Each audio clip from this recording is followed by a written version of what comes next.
श्री स्वामी समर्थ. अनंत कोटी ब्रह्मांड नायक राजाधिराज योगीराज परब्रह्म श्री स्वामी समर्थ महाराजांना कोटी कोटी प्रणाम. तसंच माझी ही व्हिडिओ जे सेवेकरी बघतायत त्यांना श्री स्वामी समर्थ. बघा मंडळी, बऱ्याच वेळा काय होतं, आपल्या देवघरात कुठले देव आहे हेच आपल्याला माहित नसतं.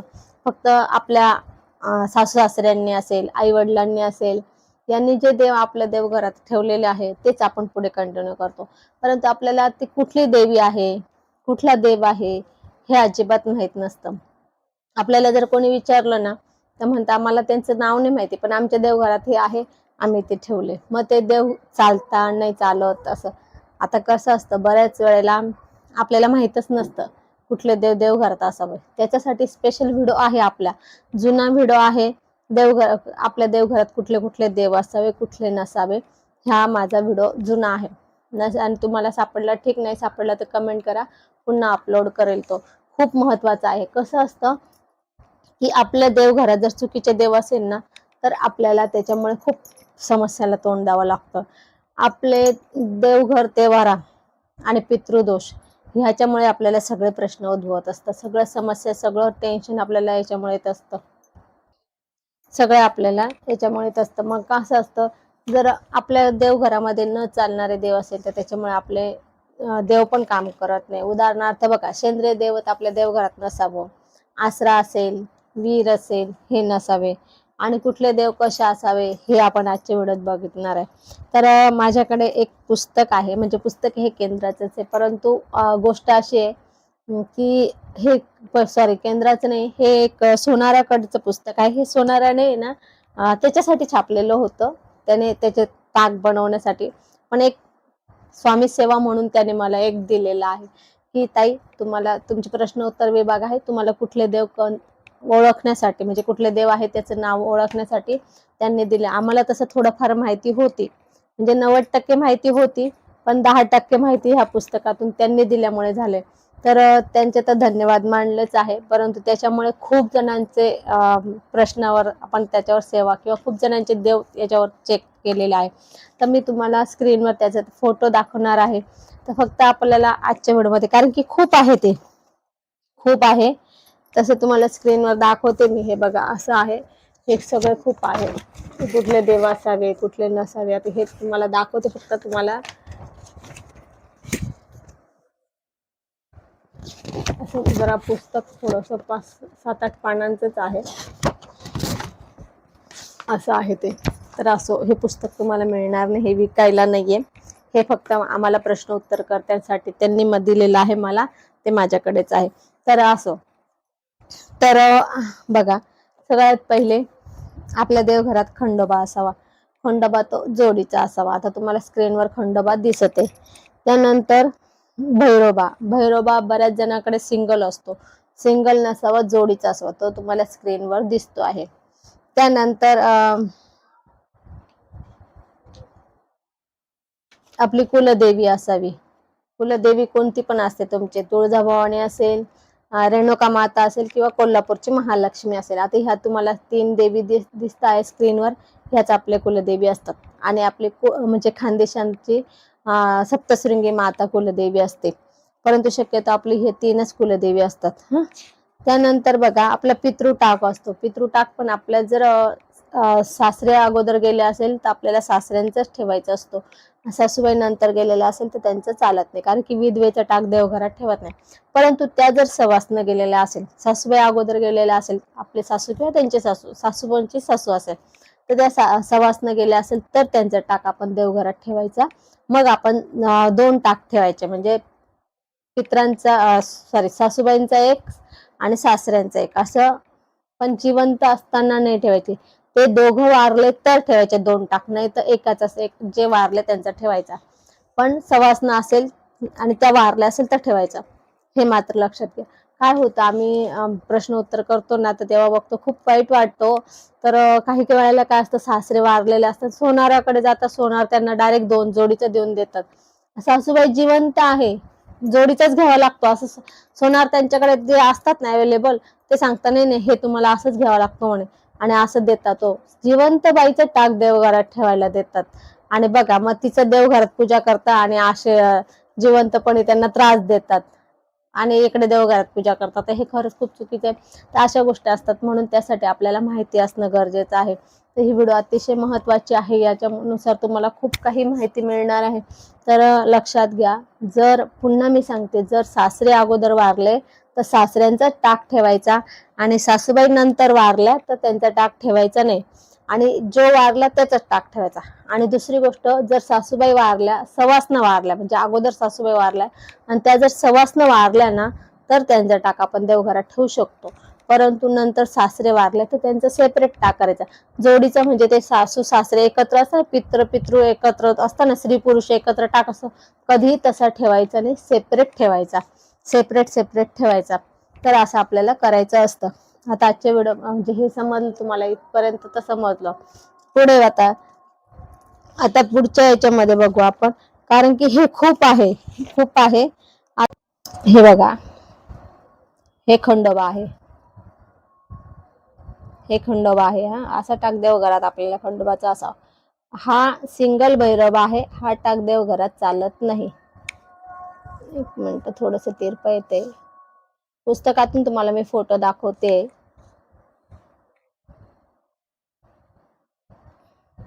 हे बघा, असा टाक असावा. हा आहे ना भैरवाचा जोडीचा टाक आहे ना, असा टाक देवघरात असावा. आता ही चौरंगावरची देवी आहे. बऱ्याच जणांकडे ही देवी असते, परंतु कसं असतं, त्यांना ते माहितच नसतं तिची काय सेवा आहे. चौरंगवरची देवी ही जे ज्यांच्याकडे सागर चौथचं व्रत केलं जातं ना, त्यांच्याकडे ही चौरंगवरची देवी असते. परंतु जुने लोक ही देवी ठेवायचे, पण त्यांना ते त्या देवीचं काहीच माहित नाही. जुने लोक ठेवायचे, त्यांचे पुढचे पण मुलं वगैरे ते पण ठेवता. तर ते ठेवायला, जर तुम्ही त्याचं साखर चौथ व्रत करत असेल तर ठेवायचं, नाही तर ते काय ठेवायची आवश्यकता नाही. तसं पाहिलं तर 3च देव ठेवायचे आपण, कुलदेवी, कुलदैवत आणि आपला पितृटाक. ते पण आपला पितृटाक आपल्या घरी जर पद्धत असेल तर.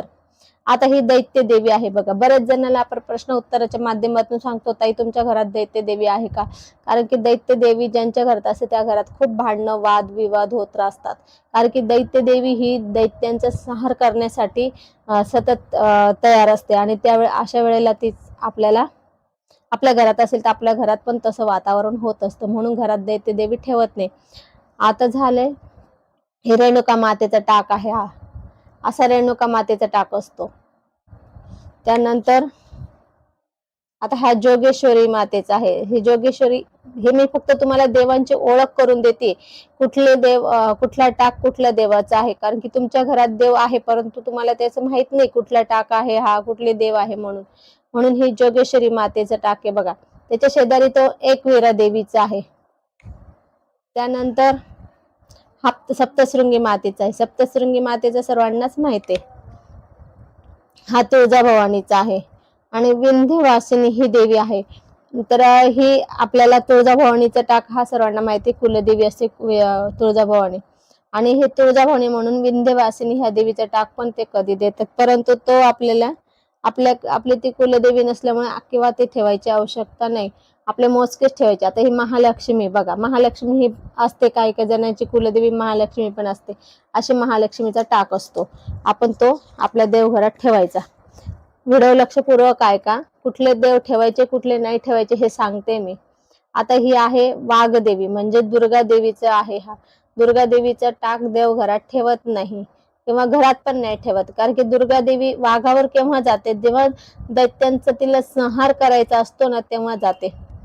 म्हणून वाघावरची देवी ही आपल्या देवघरात ठेवत नाही. आता ही पेडकाई माता आहे, ही ग्रामदेवता आहे. कोणाकोणाची असते म्हणजे कुठे कुठे असते ते ग्रामदेवता ते आहे. मला पण हे सगळं कुठल्या देवी कुठे आहे हे काही माहित नाही, जे आपल्या महत्वाचे आहे तेच माहिती आहे. कारण की आता हे पेडकाई माताचं मूळ स्थान कुठे आहे हे मला पण नाही माहिती. हे याच्यात आहे फक्त ते ओळखण्यासाठी, म्हणून मी तुम्हाला व्हिडिओ दाखवते आहे की कुठली देवी आहे. तुम्ही त्यानुसार हे फोटो बघून तुमच्या घरात जर असेल यापैकी देवी, तर तुमच्या पण लक्षात येईल का ही आपली ही देवी आहे असं. आता धनाई पुनाई माता आहे ही. त्यानंतर धनदाई देवी आहे बघा आता ही. त्याच्यानंतर ही बीजासनी देवी आहे. त्यानंतर ही आहे आंबेजोगाई माता. तुमच्याकडे याच्यापैकी कुठले टाक आहेत तर त्याच्यानुसार तुम्ही लक्षात घ्या की आपल्याकडे ही देवी आहे. तुम्हाला तुमचे टाक ओळखता येईल इथे की हे टाक आपल्याकडे ह्या देवीचं आहे असं. हे नागझरी माता आहे. त्यानंतर मर्दडी माता, एल्लमा माता,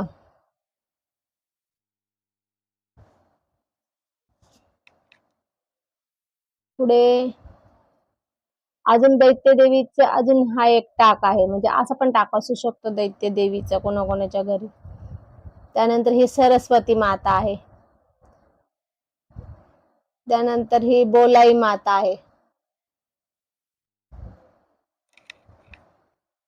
ही घोड्यावरची देवी आहे. त्यानंतर ही बीजासन देवी आहे. ही नागाई माता आहे. अजून ही नागाई माता, आणखी नागाई देवी, आणखी हा एक प्रकार आहे नागाई देवीचा. ही भटाई माता आहे. ही खोडियार माता आहे. ही म्हाळसा देवी आहे. ही भगवती माता आहे. अन्नपूर्णा,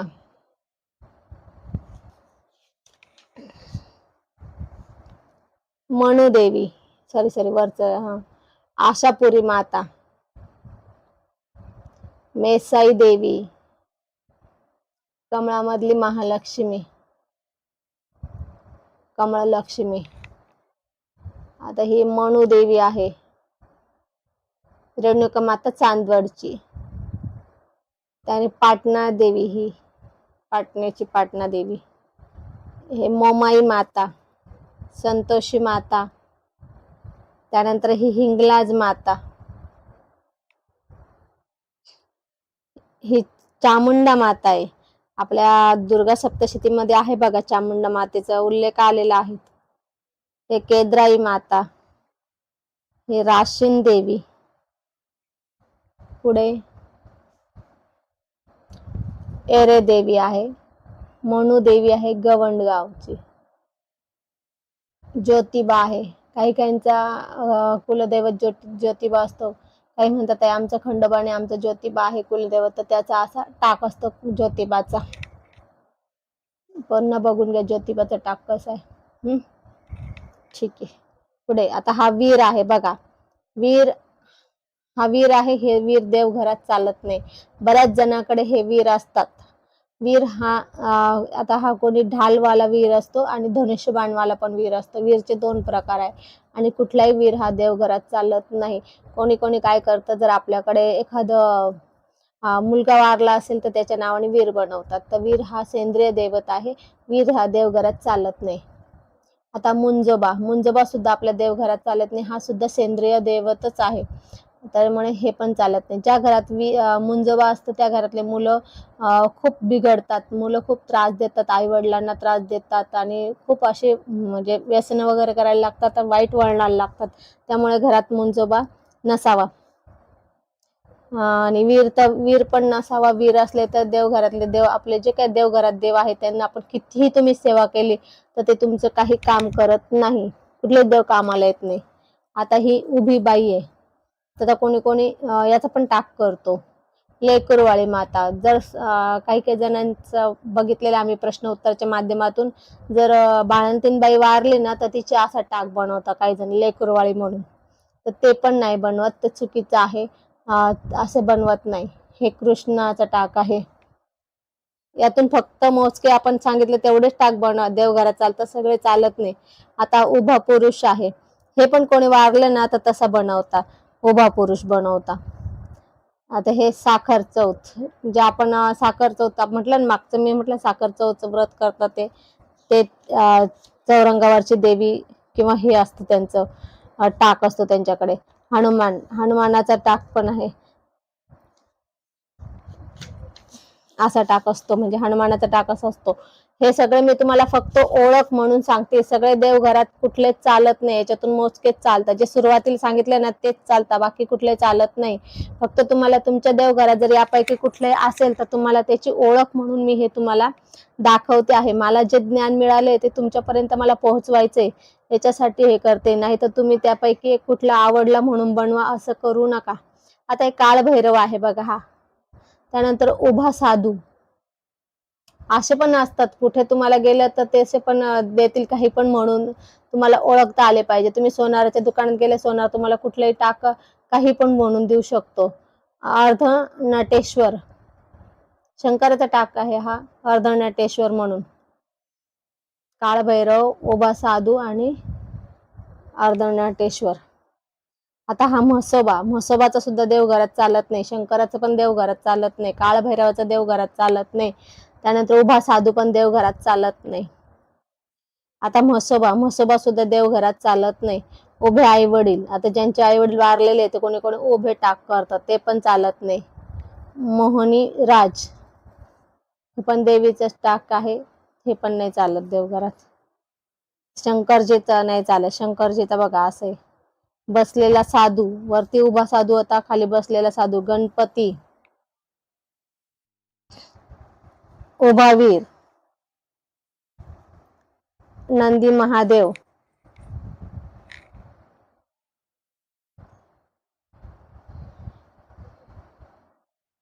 मांजरावरची देवी. मी पण पहिल्यांदाच एवढे म्हणजे मी पण अजून एवढे काही असे येत नाही प्रश्न उत्तराच्या माध्यमातून. काही असतात काही काही ते त्यांना माहित नसतात, परंतु मी आज तुम्हाला ओळख करून देते. आता हे आई वडील, आता काही काही वेळेला काय होतं बघा, असे पण 3 टाक कोणी बनवतं. म्हणजे 2 आईचा विस्तार असतात आणि वडील, मग दोन्ही आई गेलेले वडील गेलेले, मग त्यांचा असा टाक बनवतात. असा टाक हा चुकीचा आहे. आता हे वडील वारलेले म्हणजेच वीर नाही, वडील वारले म्हणजे पितृ. आता हे पित्राचा असा वडिलांचा टाक करायचा असतो. हा सिंगल जे टाक आहे ना, हे बघा तुम्हाला झूम करून दाखवलं मी. हाच टाक आपल्याला वडील म्हणून हाच टाक करायचा मोठा. असा टाक आई आणि वडील असेल, दोघं जर वारलेले असेल, आई सवासनं वारलेले असेल तर तुम्ही असे 2 वेगळे वेगळे टाक बनवायचे. आई सवासनं वारले असेल तर, सासूबाई सवासनं वारले असेल तर असा टाक बनवायचा, वेगळा वेगळा एकत्र बनवायचं नाही. आता तसं एकत्र पण असेल मी तुम्हाला दाखवते. हे बघा, हा आईचा सेपरेट टाक आहे, हा वडिलांचा सेपरेट टाक आहे. हा एकत्र नाहीये, हा शेजारी शेजारी ठेवलेला आहे पण एकत्र नाही. पण तसं एकत्र पण असतात ते, तसे पण दाखवते. असेल इथं फोटो त्याचा. हा आसरांचा आहे, 7 आसरा. 7 आसरांचा पण देवघरात चालत नाही. भैरोबा माता, भैरोबा हातात नाग असलेला भैरोबा, हा सिंगल आहे, आपल्याला जोडीचा लागतो. त्याला खंडेराव, 2 देवी, खंडेरावच्या मागे म्हाळसा आणि हे. तर असं आपल्याला आजच्या व्हिडिओमध्ये हे कळालं की कुठल्या टाकाला काय नाव आहे. कारण की काय होतं, आपल्याकडे टाक असतात पण ते कुठले आहे आपल्याला हे माहित नसतं. म्हणून आजच्या व्हिडिओमध्ये ते टाकांची ओळख करून देण्यासाठी हा व्हिडिओ बनवलेला आहे. व्हिडिओ थोडा मोठा झालेला आहे, परंतु तुम्हाला एकूण एक टाकाची माहिती दिलेली आहे. जर आपल्यापैकी यातलं कुठलाही टाक असेल तर आपल्याला ही व्हिडिओ बघून आयडिया येईल की हा ह्या देवीचा टाक आहे. आणि त्यापैकी आपल्याला अगोदरची पण व्हिडिओ बघा, कुठले देव असावे कुठले नसावे. आणि नसेल तर मला सापडले ती व्हिडिओ तुम्हाला कमेंट करा, ती व्हिडिओ मी पुन्हा अपलोड करेल किंवा पुन्हा बनवेल. तर असो, आजच्या व्हिडिओमध्ये आपल्याला खूप महत्त्वाची माहिती मिळालेली आहे. माझ्या दृष्टीने तर खूप महत्त्वाची माहिती मिळालेली आहे. तुमच्या दृष्टीने किती महत्त्वाची आहे कमेंटमध्ये नक्की सांगा. तसं आज आपण येथेच थांबू. झालेली सेवा स्वामींच्या चरणी अर्पण करू. आपल्याला जर माझी ही व्हिडिओ आवडली असेल तर लाईक शेअर कमेंट करा. माझ्या चॅनलला सबस्क्राईब करा. श्री स्वामी समर्थ.